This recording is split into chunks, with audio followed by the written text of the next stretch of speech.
האחרונה מסגירים את עצמם לידינו. המודיעין שלנו שעולה בחקירות משמש אותנו להמשך הלחימה.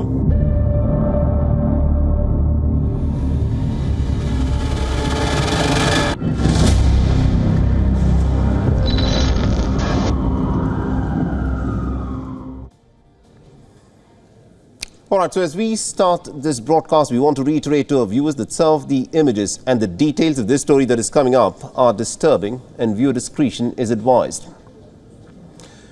Now remember, in the last 60 days since this war has gone on, there's been a lot of terrible images that have now come out. Now, in the last 24 hours, what's been happening has shocked a lot of people. The death toll at this moment in the Gaza Strip has now crossed the 17,000 mark. And these images from the Gaza Strip that are now doing the rounds on social media have raised a lot of questions about the tactics that are being deployed. Who are these men? Are they Palestinian civilians? Or do they belong to Hamas? Now, there's a lot of speculation because it's not clear. Even Israel says that it has picked up a number of these men for suspected links to Hamas. The speculations, of course, continue about these viral videos that were earlier in the day aired on Israeli television stations, and they're now sparking strong reactions on social media as well. The IDF spokesperson was asked about these images and photographs, and he said that the men had in fact been taken prisoner, but still did not clarify whether these pictures are members of Hamas or are they just regular Palestinian civilians. Listen in to what the IDF spokesperson had to say about these images that have in fact now come out of Gaza.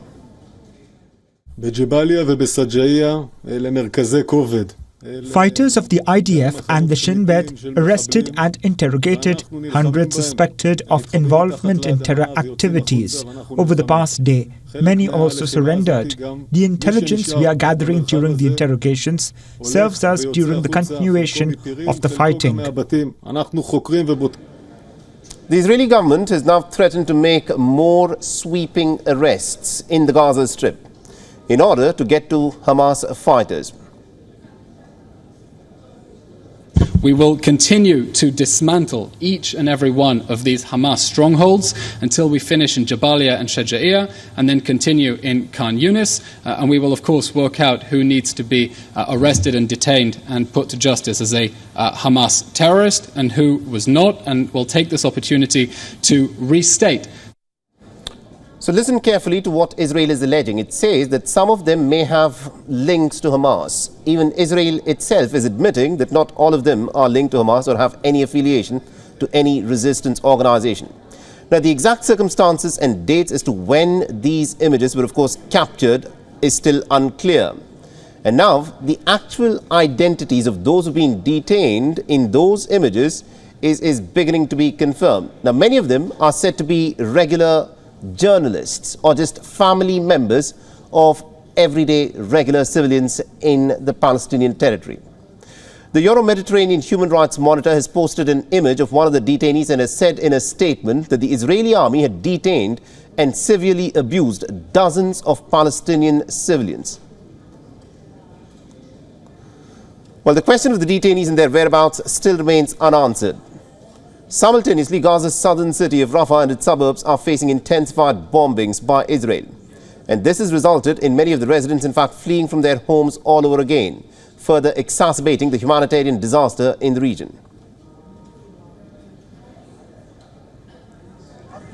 Delivering one of his strongest criticisms of the rising civilian deaths and also the tormenting humanitarian crisis in the Gaza Strip, the American Secretary of State Anthony Blinken has now said that there is a gap between Israel's intent and what Israel appears to be doing on the ground.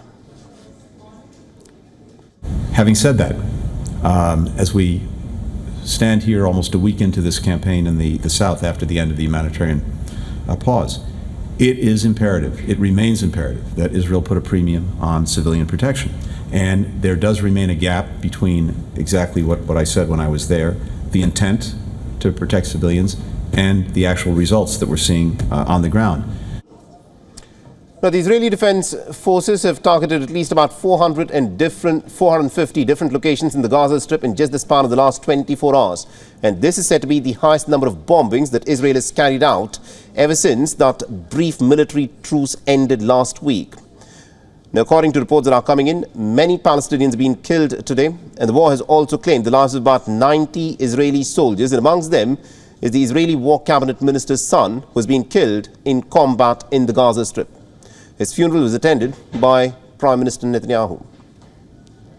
WION is now available in your country. Download the app now and get all the news on the move.